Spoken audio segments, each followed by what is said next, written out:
I did a Zoom thing. I forgot to unmute myself.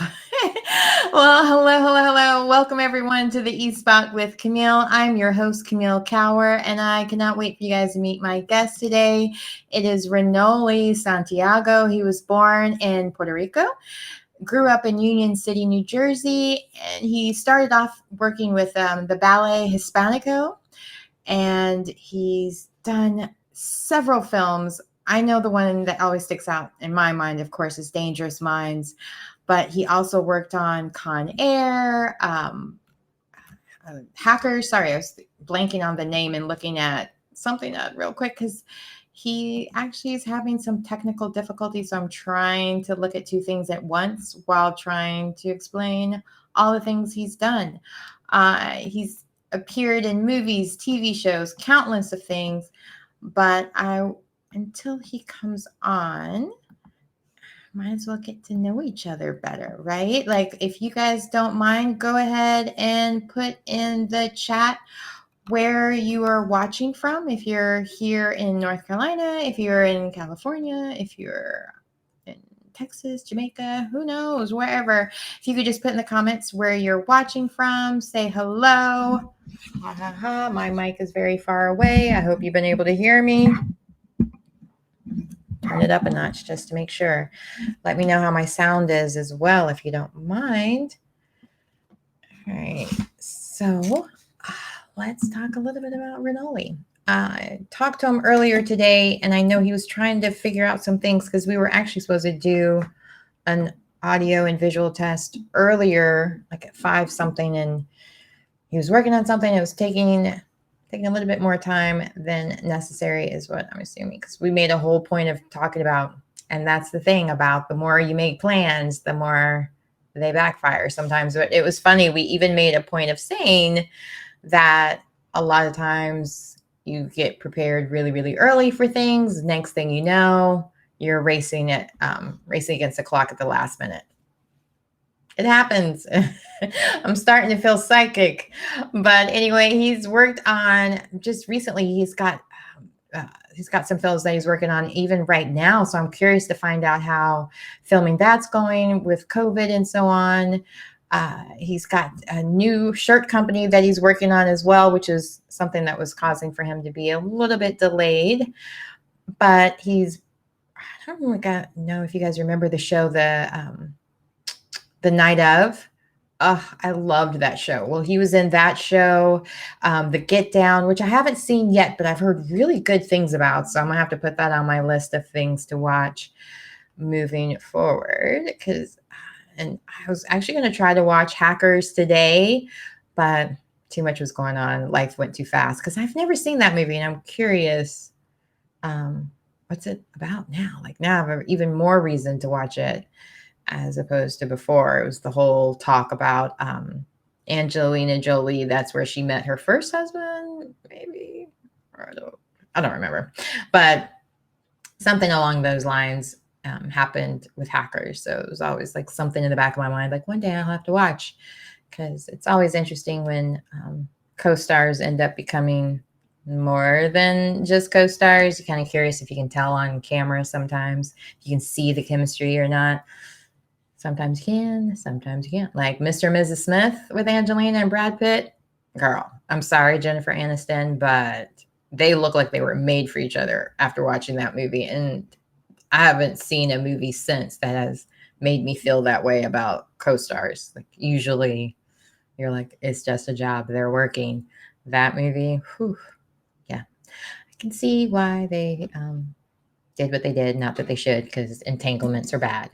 Unless they're prearranged entanglements, I guess. I don't know, whatever. Anyway, back to Renoly. Hopefully he'll be joining in soon. I know he texted me and said a couple of minutes, but it's been a little bit more than a couple minutes. So I'll just keep talking about some of the work that he's done. He's a singer as well, and he's performed. Oh, missed call. All right, connecting camera. Perfect. All right, so he should be in soon. So I was looking for my text messages to pop up on my computer, but my computer's been acting crazy lately, so I haven't been seeing my text messages there, and I just now saw them. So he should be joining us very, very soon. I don't see him, but it shows me. Hi. All right, we did it. Oh, thank How goodness. are you? I am doing great. How are you? Hey, are we on real live time now? We All are right. live. Like I was about to say downtown Julie Brown live, but they were Yay, never I live. remember those days. Yes. Yeah, wiggle, wiggle, wiggle. What did she say? Was it no wagga wagga? I forget. It doesn't matter. Right. Wubba How are you? wubba. Oh, wubba wubba. That's right. That's what it Yes. was. Oh, Wow, those are we some did it. fun days. I miss They being were. They were. when I'm so glad we did this. Oh my goodness, finally. yes. So tell us all about you. Like, how did you get started in the entertainment industry? Well, I've always been very artistic since I was a kid, and I mean, I get, kid is a long term. So I would say, I mean, when I was like 7 years old, I kind of Okay. like, you know, um, you know, always loved singing, always loved dancing. I was like that little kid on the block that people made a circle around that would be getting down to the music and like putting on a show. You know what I mean? Yeah. Yeah. And Love so, those kids.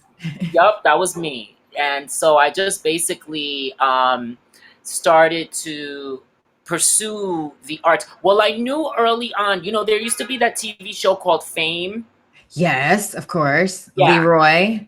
Yes, Yes. Leroy. Oh my gosh, I love Gene Anthony Ray is the actor Okay. that played that role, and yeah, he was just amazing and so inspiring, and yeah, what a dancer, right? Yeah. Yeah, and then funny enough, I don't know if you remember the Latino male character that came on the show was named Jesse. I Do don't. you I'm remember bad him? with names. I was a kid, like a Yeah, really small young kid, yeah. but I'm sure all the boys looked amazing to me. I don't remember. Yeah. Well, the Latino guy, his character's name was Jesse, and that's the actor named Oh, Jesse yeah, New York Barre. Undercover guy, right? Sorry? He was in New York Undercover. That same guy, same No, just but the no. guy from New York Undercover was also on the show. He was a dancer on the Okay, okay, But the guy that actually played a lead character that was also a dancer and a singer, his name is Jesse Borrego. He's an actor. And okay. so funny enough, he first time, I ever saw him on that show, one of the first Latino actors that you would, that was on the air at that time. Funny enough, he ended up being in Con Air. So it was like a full circle kind of experience. Yeah. And then we became very good friends and now we're like family. And then he ended up playing the father of my girlfriend on an episode of Touched by an Angel. So we worked, yeah. So isn't that interesting and I beautiful how love when that that, happens. I yeah, love when that happens. yeah. Wow. So when you were a kid and you would watch him on TV, did you identify more with the dancing side, the singing side, or acting? Like what spoke to you first? I actually always the singing and the acting. Even Okay. though a lot of people by meeting me thought first I would probably become a singer and then or a dancer. But the acting was like a little secret that I kept inside, that and I do apologize. I just want to let the audience know I got a sunburn a few days ago, so I have cream on my forehead right now, which is what you see. But this is really me more without the. No worries. without, I mean, who wouldn't know? You know what I mean? It's like we're going in the middle of a heat wave right now. I keep trying to tell people, I'm like, you've been indoors in a pandemic, wear Yeah, sunscreen, maybe double, and realize that, oh, cute yeah. dog So these are the alert. babies. Yeah, this Yeah. is my baby that I was outside with. That time just Oh, goes. You can imagine you lose track of time on what you're doing, and they no. love being outside. Let me show you guys and you the boy. Come here, Comet. This is my female. Her name is Pocket Diva. I love it. I love the Aw. name. And Oh, she's so full of love, as you see. And it's so funny because if you hear barking happen, it's because she hears noise outside. yeah, yeah. So she's like the in-house watchdog. Yeah. And then we got, but it's so funny. Don't tell anyone, audience. But if they open the door, she'll be wagging her tail behind the door. But she puts on the show behind the door. Yeah. And then this is my boy, Comet. Oh, they're so cute. Are they both Yorkies? Yeah, they Oh, are. I'm so. And he is quiet indoors, and then he's the outside, but the watchdog. Oh, so you got your security detail with you at all times. Yeah, I mean, and it's so funny. They just assign themselves through telepathy or dog speech, whatever. Like you do inside, I'll do outside. So it's just like a natural agreement that happens. She makes the noise inside, and he makes the noise outside. So go figure. Sounds Yeah. typical to me. My husband always makes the most noise outdoor. No, I'm just kidding. I don't know that. Yeah. Well, hey, but yeah, they're just so cute, and they definitely make quarantine a little bit easier. Yeah, Amazing. regarding all. But just to tell you a little more about how I got into the acting and everything. Mm-hmm. So it was always like a little secret that I kept inside that I thought, if I got the chance to tell a story or I felt I had a lot of emotion in me, Yeah.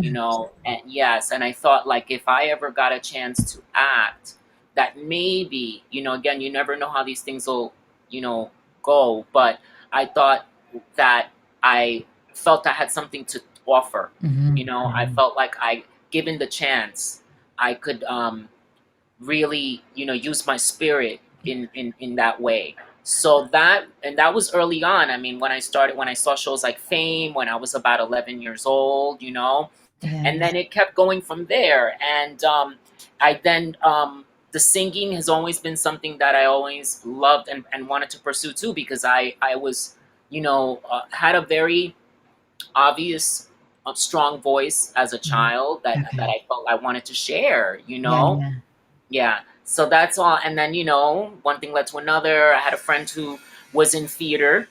Okay. And yes, and I lived at the time in Union City, New Jersey. So, which is not far from Manhattan in New York City. So she was a student at an acting school. And she just invited me once, I now that I think about it, I approached her because I found out that she was in acting and all of that. And, then she was nice enough to bring me to her acting school in New York. And I started just pursuing little things like that, and it started, I don't know if you've ever heard, well, I know in Los Angeles they have Backstage, Right. The newspaper. Right. Mm-hmm. Yeah, which now I'm sure it's like online or whatever. Back in those days, it was a weekly newspaper.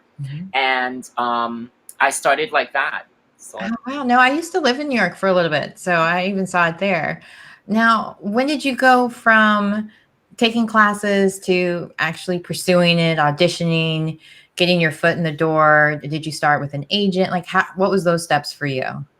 Yeah, basically, I started through the school. Thank God that the school that I went to, that my friend brought me to, actually the teacher was a manager.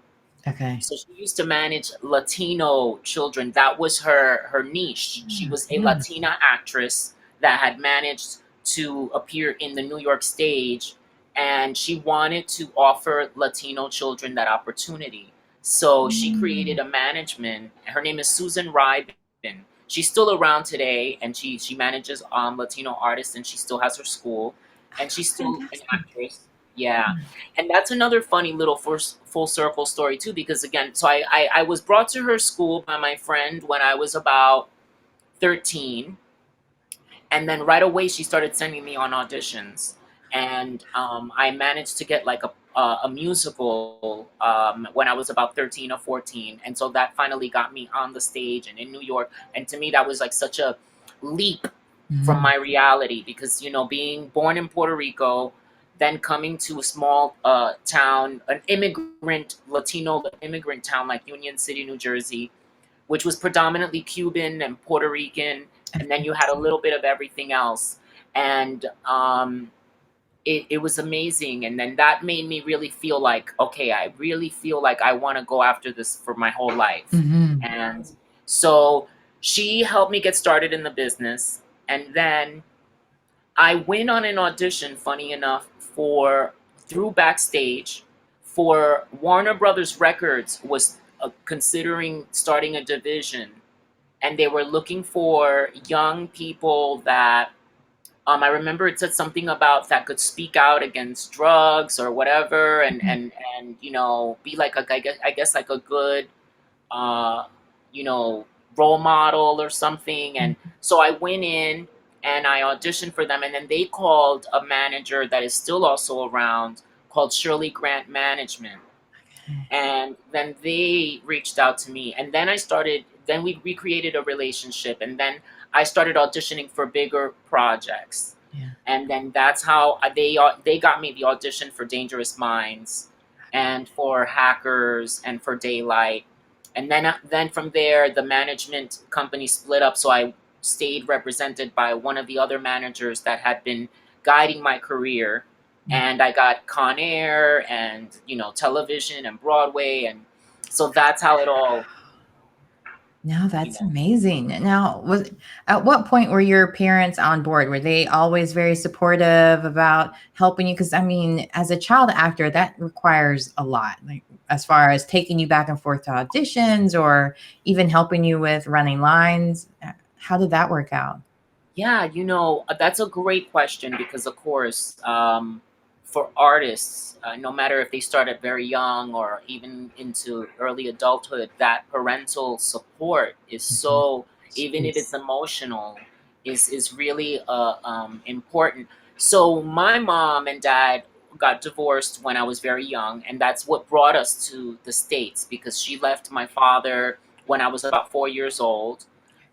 He had a problem with drinking. He still does, unfortunately. He's I guess sort of functioning alcoholic, and so and honestly, I'm not ashamed to say because everybody has. He was also like a womanizer, and so my mom just like Out of there, yeah. got out of it, and so she left with me and my sister, and then we built a whole new life here in the States. So when I wanted to go into the arts, she had she created no walls or got in the way of it. She just saw it as something that I wanted to do, and that she felt happy to just, I guess, see me doing something I loved.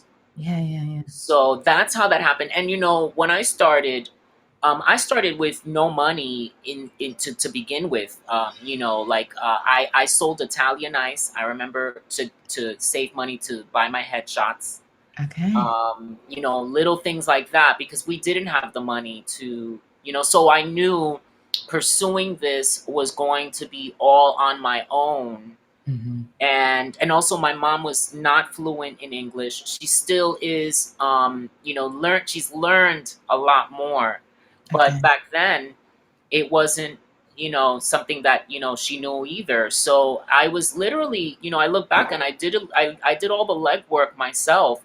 At the time, it just seemed logical for me because it was something I dreamt of so much.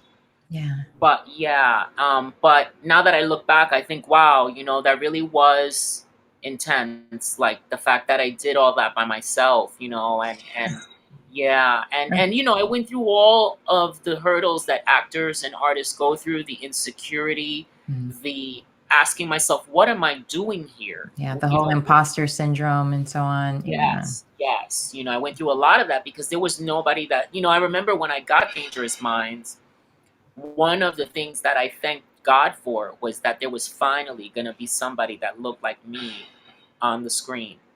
Because I was aware more than other people that when Latinos, even the Latinos that we had seen on screen prior to that, tend to look more Anglo, or Italian, like I always say, and we still have that problem today. A lot of, casting, for some reason, when they, put us on the screen, we look like Italians. Yeah, and I didn't know Scarface was supposed to be Cuban till like later on in life, and I mean, because it's Al Pacino playing Scarface is part of it too, but I'd seen him in Godfather, so I get exactly what you mean. Yeah. So like I was like really grateful that there was finally that I thought in the back of my mind, wow, I'm gonna actually a lot of people that are younger than me in years to come now, maybe they won't feel so ignored, and they're scared to be themselves. Yes, and they'll feel acknowledged at least. So, and I think that's one of the main catalysts for the fire and passion in my performance in that film. And that always informs my work because what else to motivate you than to say like, this is bigger than me and this is like a battle and I'm in there to fight. It's not only showtime. It's Right. literally like I'm trying to make a point at the same time. So it was, that's what that was like. No, I can relate 100% because I mean, obviously, there's not a lot of like now. There's still an issue as far as diversity in front of the camera and behind. But I grew up in Europe, so as a kid, I saw even less. And so the only time I saw brown or black people is if somebody mailed us VHS tapes. I know I'm aging myself, and and or they would send us, or every once in a while you could rent it from the stores, or we would always be like a year or so behind a little bit on American stuff. But um, it's got to be one of those things for me. I know when the first person I remember seeing that looked like me on screen was Diana Ross. And I just remember being just like, like just enamored, like everything about her and just wanting to be exactly like her. And I'll go into all of that later, but I wonder what it was like for you to now to have that kind of realization for yourself that you were being that for someone else. But not only that, but you've kind of picked roles that weren't always the traditional or stereotypical. I wouldn't say traditional, but the stereotypical roles that they try to put Black, indigenous people of color in, so it's you went a step further with that too. You didn't really play to type either. How did that make you feel, or how did you navigate through that? Yeah, it was fate, and I also, I'm someone who is very, have a lot of faith in God and in the hand of the Lord and things, So that my career, I think, was also a part of that mostly, like because, we don't get as much choice as artists to pick and choose, and so it was like a display for my diversity too, because basically the way it worked was that I would get auditions and I would morph into the character, and then, God willing, get the role. And then, because also my films weren't out yet, like it takes like a year Right. sometimes for things to come out. A lot of the times casting directors didn't have a reference on a type for me. So they would, and my managers, thank God, they were, uh, just pushing me in where anything that had anything for a Latino role. So in that time, it was a really cool thing that it gave me the opportunity to play different characters that were not a stereotype. I think what played a hand in it, believe it or not, was also the era that we were in at that time. That's why I'm always fond. I always speak very highly of the Bill Clinton era, because he was very similar to Obama, but since he was white, he didn't get that resistance that Obama constantly dealt with. So it's really messed up that that's something that is part of it, that you say like, wow, just because he was a black president, everything that he said was met with resistance, where Bill Clinton was, pretty much similar in the sense of diversity and inclusion. I don't know if you remember the Arsenio Hall show, which I was, do, the saxophone. yeah, and went on and played the sax, and Yeah. he And was he was on somebody. MTV. Like he really reached out to the younger voters. Yes, Mhm. and so he respected too, the culture, the American culture, and he valued it. And so Hollywood always follows, because at the end of the day, investors are involved and the big money people, and so the tone of, the leadership, I think, really affects what gets produced. And I don't know, I don't believe that there's a shortage of diverse scripts floating around.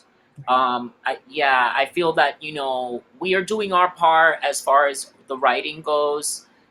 There's a lot of Latino, incredibly talented writers, African American writers, as we know, that the door has been open ajar just a little bit so that Yeah. we can see, you know what I mean? Like Yeah, for what sure. people, yeah, have to offer. And so part of my success in that time was the tone in the country and in the industry. And then as we saw the um, presidencies, now talking about, the leadership now that we opportunity we have in November. But, the things, the tone changed. And then when 9/11 happened, I knew it, as an artist of color, when that happened in my mind too, right away I thought, that's going to affect how much diversity now we have. All this we've been building up to. And because the word immediately was out that like 80% of the film projects in studios, the studios were being slashed. In my mind, I thought, all right, well, we already know all the Black and Latino and even, Asian and whatever projects have been taken off the board, and they're going to stick to what they consider safe and what they're used to. And so we had a regression, and we're still recovering from that. Because as a lead actor, I don't get a lot of scripts across my desk or across my email to even audition for. So it's like, projects that incorporate the diversity aren't even being produced. So it's something. No, you're the first person to really bring that up on here, but you're 100% right, because my career changed drastically when Michelle Obama was in office. Like, now you could be a professional Black woman, and those were the kinds of parts I was getting. It wasn't things I was scared to say no to as much. And then once they weren't in office anymore, it went right back to being the single mom. Maybe I'd get a spouse, maybe I wouldn't. Like, it wasn't, it changed a lot. But I also assumed that it was because we had HB2 law here in North Carolina, where, I don't know if you're familiar, it was the bathroom law with transgender, and that everybody pulled out of North Carolina. Cirque du Soleil, NCAA, filming, Homeland. I was thinking of that when you were talking about 9/11, is that it shifted in a way where we were back to being the bad guys again. We were the terrorists or stuff like that when 9/11 happened, as far as people of color. And so I was thinking of how Homeland was created or soon after that it was created here.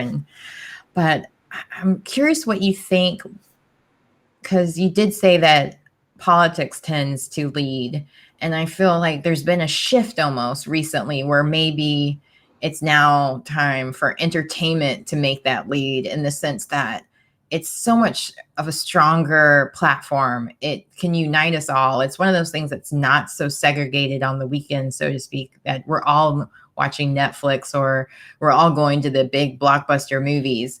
And I wonder what you think moving forward, how that might change entertainment, or if you think it'll still be politically led.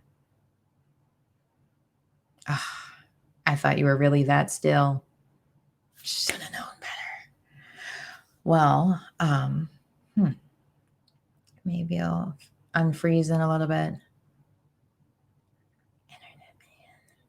That's one of the downsides of city living, that at 6 o'clock you're sharing it maybe with a lot of people.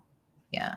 Well, we'll be back. That's such a great discussion. I was so curious because when I worked at Med Spa in West Hollywood, and I wish I could remember her name, but she was a mom in one of the sitcoms that was a Latin family, and I was doing her facial right before a red carpet event. Gosh, I can't think of it, but it was around the same time that Seinfeld and his show was on as well. No, actually it was after Seinfeld. But anyway, we were sitting there, I was doing her makeup, and she was, I was doing her facial, and she was talking about how the stereotypes of how so many times in Hollywood films that she only gets parts where she's playing a maid, or she's somebody's mother that's irate and has to play up all these different stereotypes. And she's like, and I'm a third generation American. Like, I don't have an accent anymore, and I still have to play it up or play to type, so to speak. And so just hearing even Renoly talk more about having that same kind of, I mean, a little bit different, but just having that same type of thought process of making sure the kind of roles that he worked on were that it gave someone something to look forward to, just like he did with Jesse on Fame. And I think about that all the time, as being that sometimes you can't be what you can't see. So if you don't know it exists, or you don't know that opportunity includes you, maybe you'll avoid going into it, or think, oh, that's not for me. That's not for girls. That's not for boys, whatever it may be. And so just knowing that, hopefully, with all these new initiatives, I mean, I'm hopeful that people are going beyond just using black squares and hashtags, and are really making genuine efforts within, not just giving out these grants here and there, or loans, or I saw Facebook is helping out influencers that have 10,000 followers or more, because they need the help. But anyway, I'm sure they do, because it's still the algorithm of Facebook. But there's so many times that I wonder how that might change in the future with the pandemic, and with people having the time now to really learn more about the different things that plague people beyond themselves, and not just worry just about what maybe they see that affects them themselves. And I don't even think that's like a narcissistic thing. It's just, when you're living your life, you're living it for yourself. You're not always thinking of what your neighbors may be going through that are a different race, religion, or sexual orientation, or whatever from you, what their life has been like. And so with everything being kind of on a pause button, I like to call it, you get that opportunity to really learn from each other, and see how, as much as things may seem the same from the outside, they really aren't. We are experiencing completely different American dreams, or in his case, actually getting the American dream. Because how cool. I can't even imagine what, as a immigrant child moving to America and having all your Hollywood dreams kind of come true, and getting to work with some of your icons that you grew up, that like planted that seed in you of possibly going into entertainment, and then being able to work with them later on. Like, that's just the coolest. And I really hope we get to talk a little bit more, because I want to talk to him also about his singing career, because, not to toot his own horn or anything, but he's sung with Marc Anthony. Like, he's, even on that front, he's super talented. Yay, he's back. Okay. Speaking of singing, I'm not even good at it. Hi, beautiful. I'm back. He's back. Yeah. 3 times is a charm. Yeah, right? Yeah, I think for some reason we got cut off, and then it couldn't find the server, so I just signed in. So if that happens, I guess I'll try that again. Is that okay? Yeah, that's fine. I have the gift of gab. I can go all day. No, I'm kidding. All right. Hey, no problem. I'm enjoying it. Yeah, me too. Well, I was just curious, just because you were able to work with your icon, and also be able to be that now for other people as well. But when you were doing all these different roles, and we were talking already about avoiding the stereotype, but what do you think with the pandemic and everything, with, I think, so many people being more aware with social justice, do you think entertainment might lead? Or do you think, hopefully in November, the government will lead in a way that entertainment will really be more than just the black boxes and hashtags?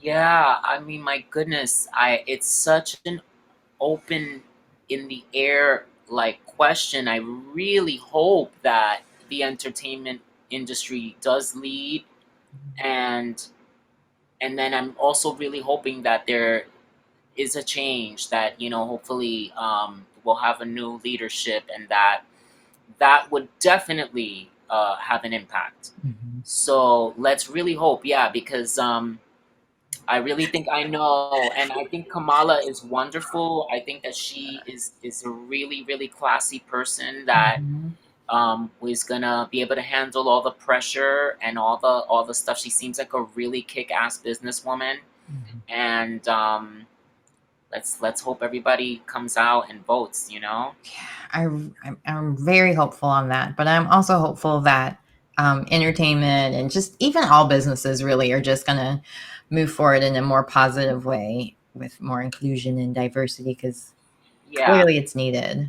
Yeah, and I think that the world and the country has made a point. So I think that the industry is going to follow suit, because there has been such an outcry that there's just no way that could be ignored. Yeah. So yeah, I think there will be some good change, and I think we will see more diversity out there. I'm very hopeful. Now, I want to make sure before we get cut off again, we talk about your singing career as well, because you've performed with Marc Anthony. Like, even on that front, he's a huge Latin star, much like yourself. So I'm just curious, how did that come about? Well, we met on the film Hackers, and he played a detective that was, after us in the whole, you know, in the storyline. And right away we became really, really close friends. And then he was getting ready to work on The Cape Man on Broadway, which is a musical that Paul Simon wrote that Mark was involved in.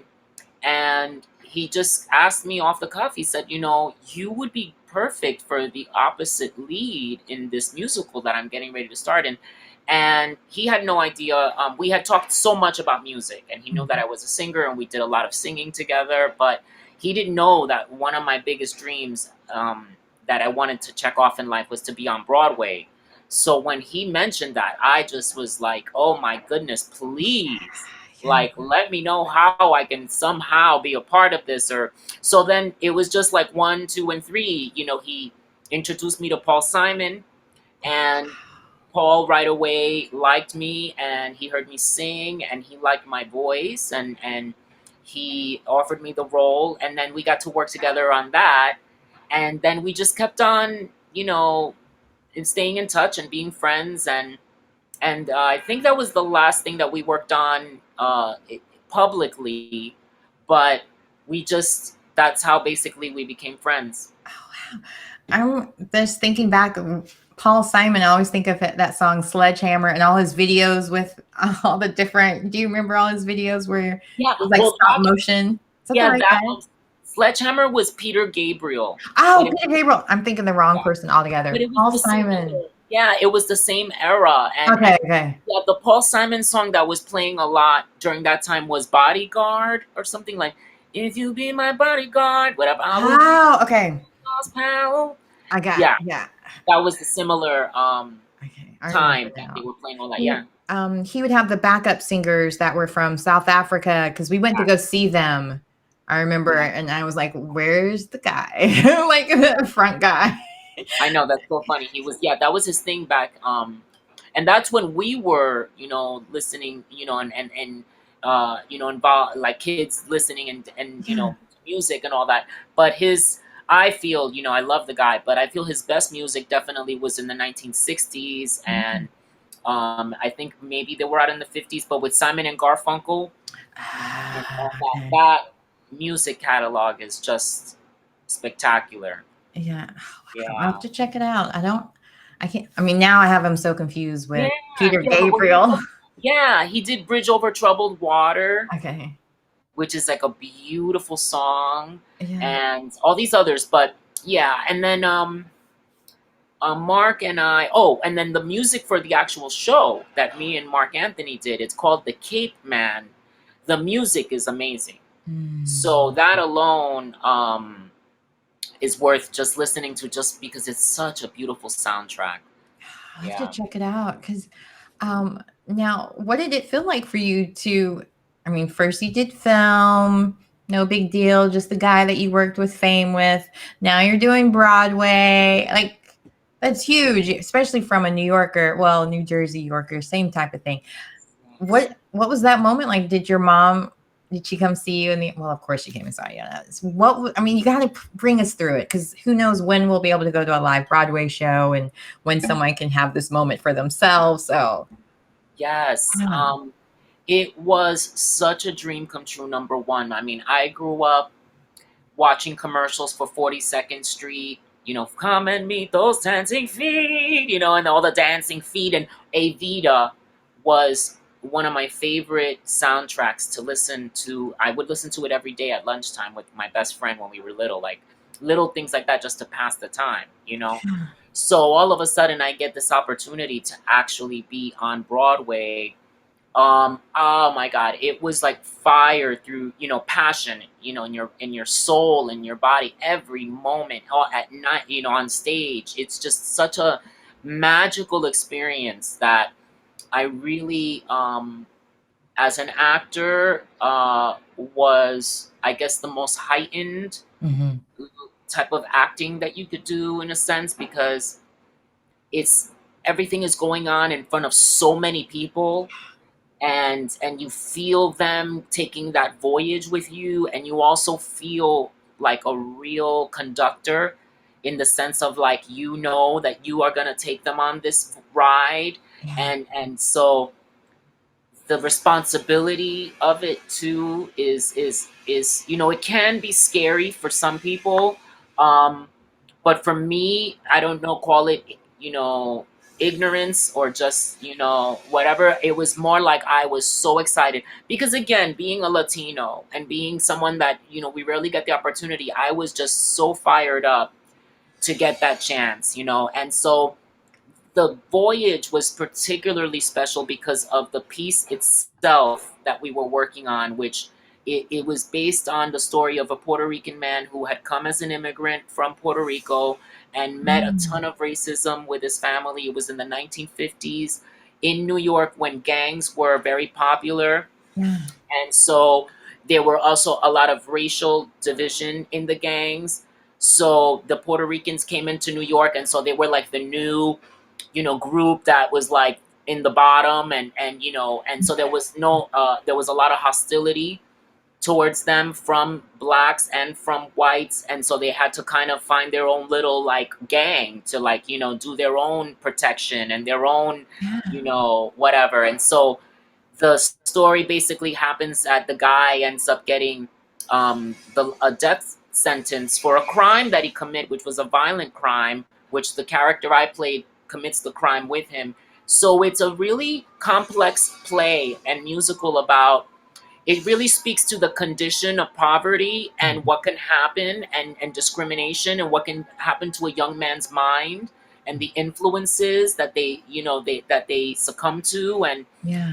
and yeah, and so then it went into his whole life in prison, and then, later on, he had a very tragic life. He ended up dying just a few years after being released from prison.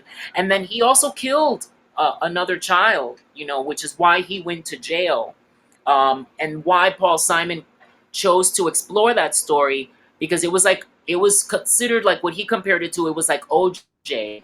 But Mm. in the 1950s, like, when that happened in New York, it was a big deal. Yeah. And there was a lot of blatantly racist, newspaper covers, like, Spicks kill, whatever, or kill the Mhm. Spicks, Mhm. and so he found it very interesting in that way. And so the piece basically explores what happened there and in that life. So the the the story itself was very dramatic and very, fulfilling as a dramatic actor, Yeah.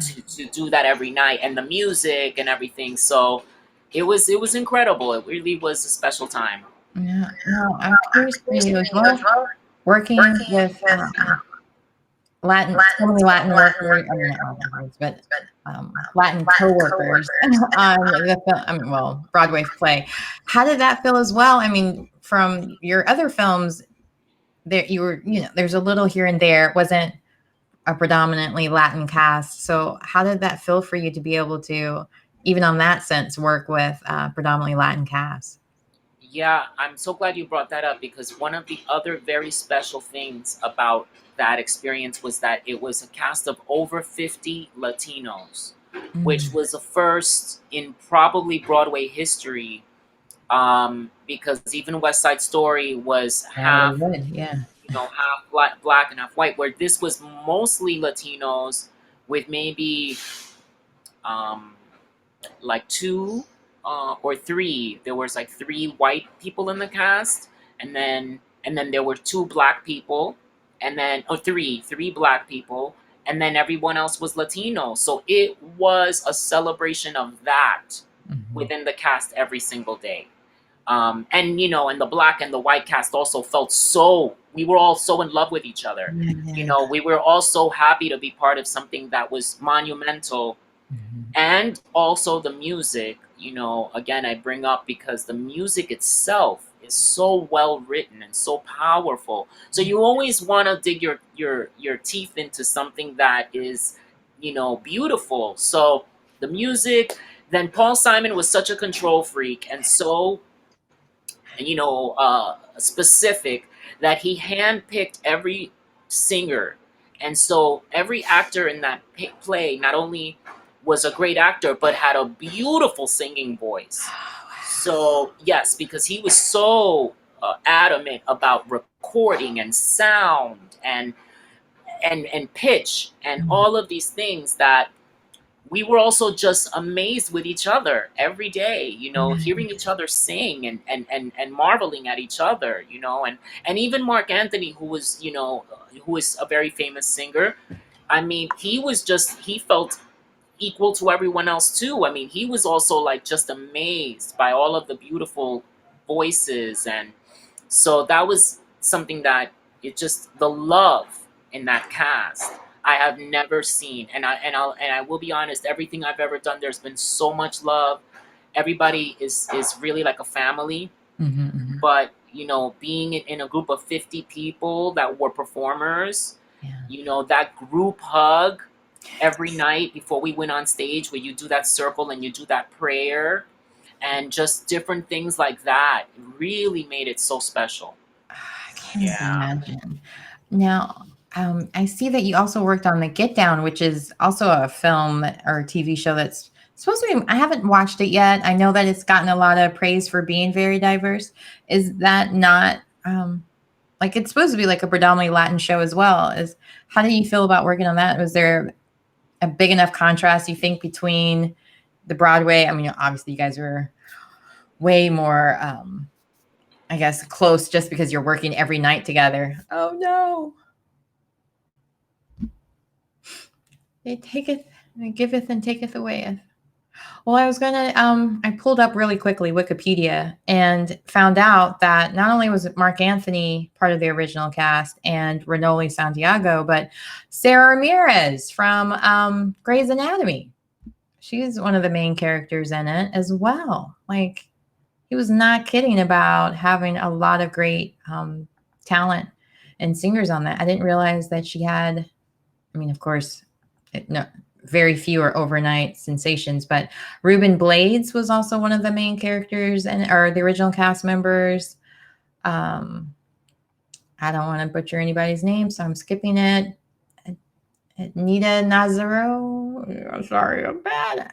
My Spanish teacher always told me to keep practicing. So, yeah. But let me see if I can find while we wait for him to come back, because I definitely want to make sure we talk a little bit more about his time working on Con Air, of course, because that was a big film at the time when it came out with Nicolas Cage and being made on a plane. But then let me see if I can find some videos here. Maybe I can even find him. That would be cool. And he's back. Hi. Hi. So, yeah, I just wait. I will. I waited a while and saw it wasn't connecting, so I just reconnect. So No yeah, worries. I was like, well, let me try to find a video or song. yes, but I could hear you audibly, and I'm so glad that you brought up Sara Ramirez. Oh, yeah. Yeah, which, by the way, she likes to pronounce her name Sara. So Sara. So it's like in English you would say SDA, I guess, like Sara. Okay, Sara. Sara, yeah. But I will tell you, I'm so glad you brought her up because she has one of the most phenomenal singing voices that you will ever hear. When I was, one of the main singers I was thinking about when I was telling you about the singing was her. So if I would highly, highly recommend the listeners and also for yourself, if you really want a treat and hear a singing voice like that will knock you off your feet, go ahead and look up the Cape Man soundtrack. So you would want to look up the cast recording and then look up Sara Ramirez. Or you can simply just YouTube the Cape Man Sara Ramirez or Sara Ramirez. Okay. And it'll come up. and you got to hear her singing. I mean, Yeah, it's you can just watch the full show allegedly. yeah. Yeah, somebody stole it. Well, it says by Paul Simon, but probably not. Yeah, I mean, I don't know if it's on video because I think there are hopefully somebody did film it and got it online. But I know there's a lot of laws behind that and a lot of regulations. So I wouldn't know if it's ever. I mean, supposedly it's never supposed to be on, but if it is fantastic. But the cast soundtrack is on YouTube where you can like play it and then it'll play the whole play and you can hear me sing and everyone else. And but Sara had just graduated from Juilliard with that. So it was her first gig ever. And she was, shy and sweet and a great performer, of course. And she, I remember looked a lot up to me, like for advice and just, like, kind of big. I was sort of like a big brother in a way, a little bit. Yeah. But yeah, you gotta hear her voice. It's like I remember it being sort of like a bed sheet. You know when you like, do that with a sheet and it just ripples like that is what her voice is like. I mean, I'll have to check definitely it out. very gifted. Yeah. Oh, well, I'm curious, what kind of tips do you give for people who are maybe aspiring to enter into the entertainment industry, whether it's singing or acting? The first thing that comes to mind is have fun. Like make sure that you do this with a lot of joy in your heart. Um, there's gonna be people, there that are constantly giving some kind of resistance, whether it's people that just don't understand what it means to be an artist and may think that it's a lot easier than what you got to go through, or actors and performers always have a lot of people give them simple suggestions that you know what I mean, like they think it's a lot easier Yeah. than what we got to go through. So you have to really like keep a positive attitude. And also part of what I mean by having fun is like let the series treat it with respect and completely commit yourself, but also um have a good like who cares about it, because when you think like that then you can let go, Yeah. and then you can really like say let your heart out, you know what I mean, and let your soul out. And we all know that that's not easy to do. So we as performers have to find that safe place in ourselves that says it's okay, no matter where I am, no matter what's going on, that I can let go, and that you always want to protect that. So that's something that I always try to instill in her and remind her of, and everyone else that I work with, or sometimes I coach as a acting coach or a teacher where I've taught at different schools in the past. And I definitely just try to build up their self-esteem. Yeah. Okay. Yeah. Well, before I have to ask about Dangerous Minds and Con Air. I don't care what clock says, but I wanted to ask before I did, are you doing any of these classes virtually now that everybody's kind of stuck home? Like, so they know Thank you. to reach out Yeah. for you? Oh, absolutely. Thank you so much.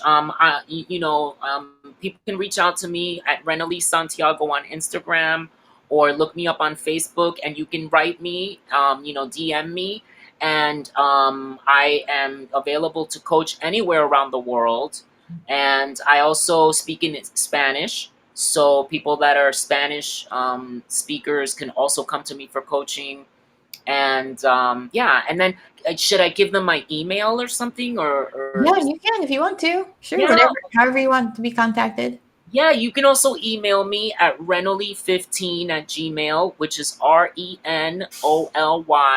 15 at gmail.com. Oh, perfect. Okay. Yeah. So Dangerous Minds. What was that like filming that? And do you ever get sick of hearing the soundtrack? It was one of the best experiences ever. I mean, not exaggerating.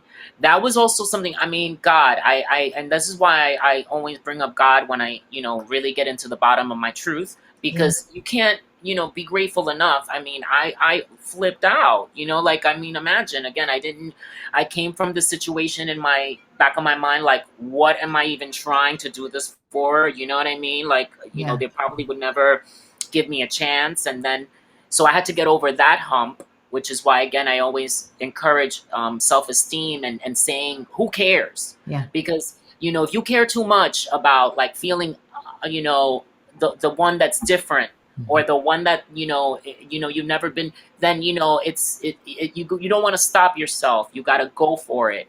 So when that happened, it was like a celebration every day. I think I was one of the happiest in the cast to be in a movie, and finally, because it was just like, oh wow, this is like a dream come true. So every day I was like super excited to just go on there and get that opportunity to like do what I mentioned, which is that I knew if I was given a chance to tell a story, I had so much emotion in me and so many things I felt about the world, that this gave me an opportunity to do that. So every day was magic. We had the whole cast got along really well for the most part. We were young, so there was a little bit of that, and there was a lot of tough entertainers that were hired, because I call them entertainers because even though a lot of the young cast members were younger and really didn't have a lot of entertainment experience, they were artists. They were people that, went to that open call, you know what I mean, to get in the movie. So there was something in them that wanted to like be creative. And so there was that. But then in the beginning, since there was a lot of cast from New York and then half from Los Angeles, there was this little bit of like, oh, okay, are they all right? Or what do they think? Are they stuck up? Like there was this competition a little bit, but that deceased, and everything was just like great. We had so much fun. And yeah. And then on a technical standpoint, in regard to the acting, I do love to tell people, because I think it was so cool, like everything was done in one take. And it wasn't because that's what they asked us to do. It was just because everybody was so on point that, when they said action, that was it. That was the take. You know what I mean? And then they only ever repeated scenes for another angle. And then also that ended up being in one take. And so I remember the movie ended up a little bit before schedule. Like we were ahead of schedule when the movie finished, because and it's so cool because they probably didn't expect all these Black and Latino kids to be able to like pull it off. Yeah. And everybody was so on point. And Michelle too. Yeah, that was like her first film she did herself too, Michelle Pfeiffer. Yeah. And pregnant. And she was so on point.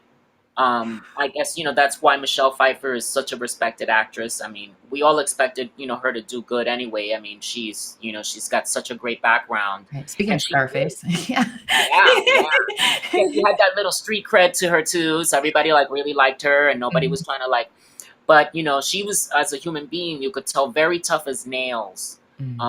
She's definitely like an actor, who's gone through the trenches, who is a creative being. So, you sense that from her, and she understands the craft so well. And so she just did her thing, and we all, thank goodness, did something that we can all feel proud about, Yeah, no, and I don't think anybody will ever get sick of that Coolio song either, about Gangster's Paradise. I'm so glad, I mean, for me, Yeah, it's such a personal, it's so close to me being part of it, that when I hear it, I almost feel like it's an extension of something I've done. So it's like, I don't, I love the song, but it's not like something that like I get to enjoy it as other people do, because it's almost, I feel like it's so close, you know what I mean? That it's just like part of something that, wow, yeah. funny like that. That's neat. Now, of course, we got to talk about Con Air, because that was a big, big, big movie when it came out. It was an action-packed thriller and about all these inmates on an airplane. So, I mean, clearly you guys weren't really in the sky filming it, but I'm sure it still had some of its challenges. So what was it like working on Con Air? Con Air was another party. I mean, we had so much fun. I mean, the guys were effing crazy. you know. Um, I was like the most mature one, and I was the youngest one. Put it that way. I mean, I was like 20. I want to say I was 23, Okay. you know, and then everybody else was like probably in their 30s, or I don't even think there was anybody in their late 20s. After me, 23, it was like 30s and up, you know. Yeah. Yeah, and so it was a bunch of playful guys. We drank beer every day. Like the thing was like in between shooting days or whatever, Yeah. we'd be sitting by the pool and drinking brewski and brewski and brew. And then I would drink like one or two, and then they would be, you know, of course, people at home, you don't want to do this, but they would be like always telling me, drink, here, what? Have another beer, have another beer. So I'd be like, all right, you know, so that's what, so it was a total hangout, you know. So not everything was taken in one take there, huh? No, I'm kidding. Well, that one too, you know, funny though, that one also very smooth shoot, you know what I mean? But yeah, no, we were definitely like, you know, everybody was, I mean, we weren't drinking on the set, thank goodness, you know, but in between, you know, after, yes, always drinking beer. That was like the thing. No, I thought, well, I'm glad you cleared that up because I was thinking on set at first. I was like, oh. No. Thank goodness, no, on set. Everybody was like, you know, like in character or, you know, doing the, doing whatever they were, you know, filming. And I remember receiving a lot of love from the cast though. Like I was like the little baby, you know, and there was not one smidgen of you know, sarcasm or disrespect for playing a gay character or, you know, being in the dress. It was like everybody was so excited about it. I almost thought like, is this real? Like, you know, the guys were like, and maybe they were like in the desert, so everybody was already like fantasizing about trying something new or whatever. I don't know. But everybody was like, we can't wait to see you in the dress, you know? And I'd be like, you guys set me up, and is there hazing getting ready to happen?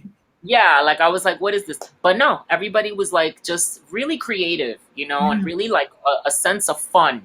No, and that's cool because I mean, just looking at the cast that you worked with on that, it was Nicolas Cage, John Cusack, Vin Rhames, and then I look back, Dave Chappelle. Like I forgot Dave Chappelle was on that as well. So I can't even imagine how much fun you guys were having on that set.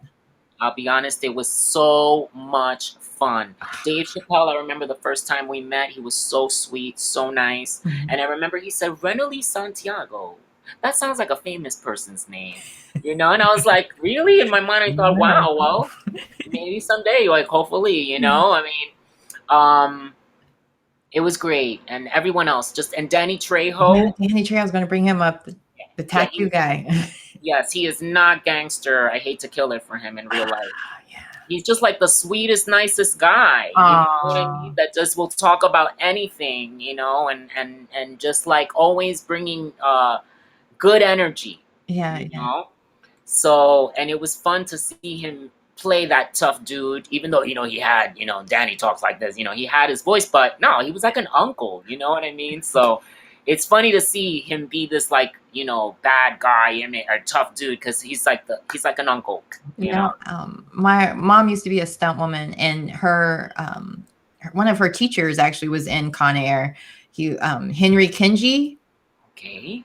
He's he looks Asian, but he's well, like Hawaiian descent he looks, so he would always pass for Latin, Black, like he played for everybody. Sounds familiar. Long hair. He was married to gosh, she's a famous actress as well.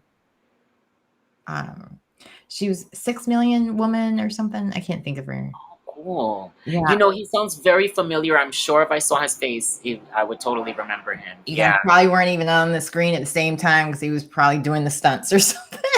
We were all together, thank goodness. No, I'm sure I would remember him because we were, you know, isolated in the desert.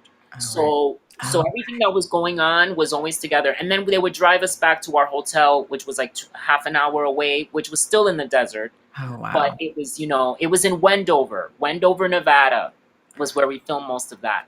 So even just going from East Coast to West Coast, when you were on their territory, did you ever feel kind of like New Yorker in LA? How does this work? Even No, thank God. okay. No, I just like fit in, and thank God they liked me back. And so it was just like, being at home. Yeah. Yeah. Okay. Oh, I'm trying to make sure I got all of my questions out of you because I know we had some time in Yes. there. Well, I wanted to mention my Oh T-shirt yeah. company. Yes, which I'm so excited about, which I just got up today. So, oh my goodness, and I've been wanting to do this for a while because I'm very much into fashion, and I have a lot of ideas, and so I wanted to put something out for a while. So, and I love T-shirts. I'm a T-shirt person, What's not to love? Yeah. Yeah, so I came up with this is my logo and my design. Love it. I was wondering, I didn't want to ask in case it wasn't one of your shirts because I just saw fashion and I just love the way that was written, but then hurts.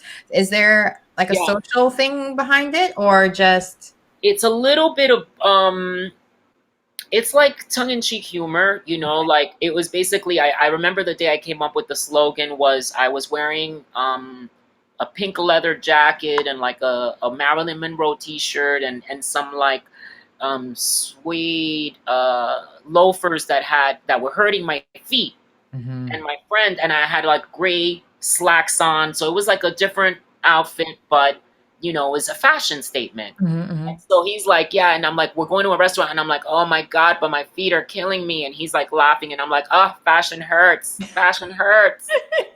And so I just kept that in mind, and then when I started to think about like slogans and things for my T-shirts, I thought, well, I just definitely want to come out with fashion hurts, because so it's about the commitment that we all make when we're getting ready, or when we want to buy something that sometimes might be on our wish list for over a year. I don't know if that's happened to anybody out there, but it's happened to me. You know what I mean? Like, yeah, I want to get those shoes. I want to get that bag. I want to get that coat, and it's like, dream list. right? What I'm going to buy when I get out of here. Yeah, and to the point where it can hurt, you know what I mean? It's like, my gosh, it's like we are so emotionally tied to fashion. And so it's a double mix of like making a statement that materialism and these things are not, so good, but at the same time, it celebrates it, because it's like we live for fashion.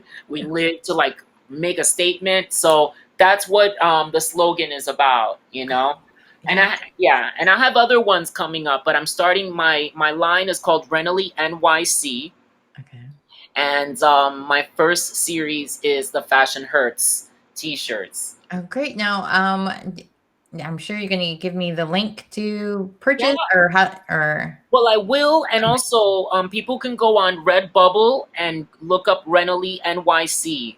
So Okay. it's redbubble/RenolyNYC.com, and they can go on there and start purchasing t-shirts. Redbubble.com, Renoly 15 again? Renoly NYC. NYC, that's right. So yeah, it's redbubble/RenolyNYC.com. Oh, okay. Yeah. Whoopsie. Thankfully, And then there's subtitles there showing it better than I am probably writing it. yeah, and then also soon it'll just be Renoly NYC, so people can just go there. But right now it's on Redbubble NYC, Renoly NYC. All right, Redbubble/RenolyNYC.com. Yes. Okay. I just put it in the comment so they can click on it there as well. Thank you. This has been so great. Well, I hope it didn't hurt being on the E Spot with me today because I definitely enjoyed every minute, even when technology was acting up. I still had a fabulous time and enjoyed our audience, the guard dogs. Yeah, you heard her. She wants to say goodbye too, I guess. Oh, bye. Here we go, mamita. Bye, Pocket Diva. Wait, Pocket Diva. Wait, is that right? That's her name. Oh, okay. She has two names. You can call her Pocket or Diva or Pocket Diva. She knows both, Little Diva. My best friend, his dog's name was Devo because it was a boy, Diva. And so it's easy to remember Pocket Diva. But so cute. Okay. Now I gotta go play with my dog. You've made me have dog envy. Aww. Well, I appreciate it so much. It was my pleasure. All right. Oh, and thank you, Juan, for introducing us so this could all happen, because it was nice to talk to you. I really enjoyed it so much. And thanks for all the great tips you gave as well. Make sure everyone you follow. Now that I was about to butcher your name, Renoly. Please follow him on Instagram, Facebook, and reach out if you need lessons or t-shirts. Redbubble is up there as well for you guys to follow. And thank you again for being my guest. I greatly appreciated it. It was a blast. All right. Thank you. Oh, my pleasure. All right. All righty, spotters. How much fun was that? Okay, I'm definitely going to be listening to Gangster's Paradise. And